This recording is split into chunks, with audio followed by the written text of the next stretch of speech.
김할머니에게는 남편이 세상을 떠나며 남긴 유일한 유산, 낡은 아파트 한 채가 있었습니다.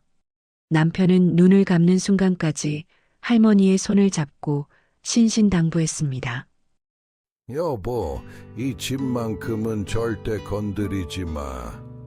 당신 죽을 때까지 이 집 깔고 앉아서 편하게 살다 와. 하지만 남편의 3년상은 끝나기도 전에 비극은 효도라는 가면을 쓰고 찾아왔습니다. 평소엔 전화 한 통 없던 아들과 며느리가 문지방이 닳도록 드나들기 시작한 겁니다. 갑자기 찾아와 안마를 하고 반찬을 해나르며 외로운 노인의 마음을 흔들어 놓았죠. 그러던 어느 날 아들은 할머니 앞에 무릎을 꿇고 눈물을 쏟았습니다. 친구와 동업하는 사업에 딱 3억 원이 필요한데 어머니 집을 담보로 대출을 좀 받아달라는 것이었습니다. 어머니, 딱 1년만 빌려주세요. 제가 이자 쳐서 다 갚고 남은 여생 벤츠 태워드릴게요. 할머니가 남편의 유언 때문에 주저하자 곁에 있던 며느리가 쐐기를 박았습니다. 어머니, 어차피 돌아가시면 이 집 다 우리 거 아닌가요? 미리 좀 주시는 게 그렇게 아까우세요? 우리가 남이에요? 자식 앞길 막는 부모가 되기 싫어서, 그리고 가족이라는 그 말에 마음이 약해진 할머니는 결국 30년 넘게 지켜온 집을 담보로 아들의 손에 3억을 쥐어주었습니다. 그 선택의 대가는 참혹했습니다. 아들의 사업은 불과 6개월 만에 망했고 이자를 감당하지 못한 집은 경매로 넘어가 버렸습니다. 할머니는 결국 보증금 500에 월세 30만 원짜리 지하 단칸방으로 내몰렸습니다. 하지만 진짜 비극은 돈을 잃은 게 아니었습니다.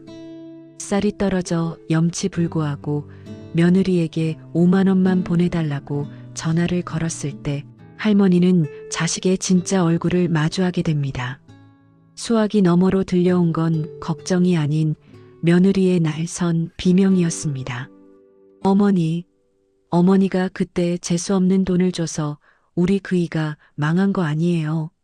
우리도 죽겠는데 왜 눈치 없이 돈 타령이세요?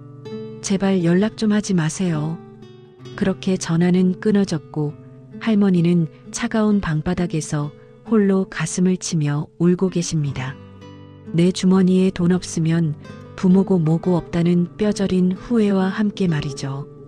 준비되지 않은 노후, 그리고 나를 지킬 힘을 스스로 내려놓은 노년이 마주할 수 있는 가장 보편적이고 끔찍한 현실입니다. 도대체 어디서부터 잘못된 걸까요? 독일의 철학자 쇼펜하우어는 인간관계의 본질을 꿰뚫어보며 우리가 왜 자식과도 철저히 거리를 둬야 하는지 명쾌한 해답을 제시했습니다. 첫째, 쇼펜하우어는 인간은 본능적으로 약자를 공격하고 강자에게 굴복한다고 말했습니다. 가족관계에서도 이 냉혹한 권력의 법칙은 작동합니다. 아들과 며느리가 처음에 효도하는 척 연기했던 건 할머니가 집이라는 자본을 쥔 강자였기 때문입니다. 그들이 고개를 숙인 건 어머니가 아니라 어머니의 돈 앞이었습니다.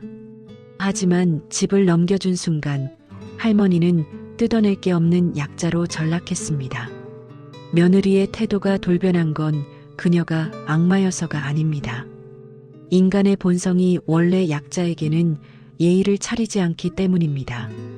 그래서 노후의 경제력은 단순한 돈이 아닙니다. 자식 앞에서도 비굴해지지 않을 수 있는 나를 지키는 최후의 존엄성입니다. 자식은 나의 소유물이 아닌 철저한 타인입니다. 할머니는 어머니 호강시켜 드릴게라는 말에 속아 자식의 성공을 나의 성공과 동일시했습니다. 하지만 쇼펜하우어의 고슴도치 딜레마를 기억하십시오. 아무리 사랑하는 사이라도 너무 가까이 붙으면 서로의 가시에 찔려 피를 흘리게 됩니다. 냉정하게 들리겠지만 자식의 인생은 자식의 것, 내 노후는 내 것입니다. 부모가 물 밖에서 단단히 버티고 있어야 자식이 물에 빠졌을 때 밧줄이라도 던져줄 수 있는 겁니다. 같이 물속으로 뛰어드는 건 사랑이 아니라 공멸입니다. 고독을 즐길 줄 모르는 노년은 타인에게 기생하게 됩니다. 할머니가 아들의 꼬임에 넘어간 결정적 이유는 결국 외로움이었습니다. 쇼펜하우어는 인간의 불행은 고독할 줄 모르는 데서 온다고 했습니다. 자식이 찾아와야만 집안에 온기가 돈다면 여러분은 이미 자식의 감정에 휘둘리는 인질이 된 것입니다.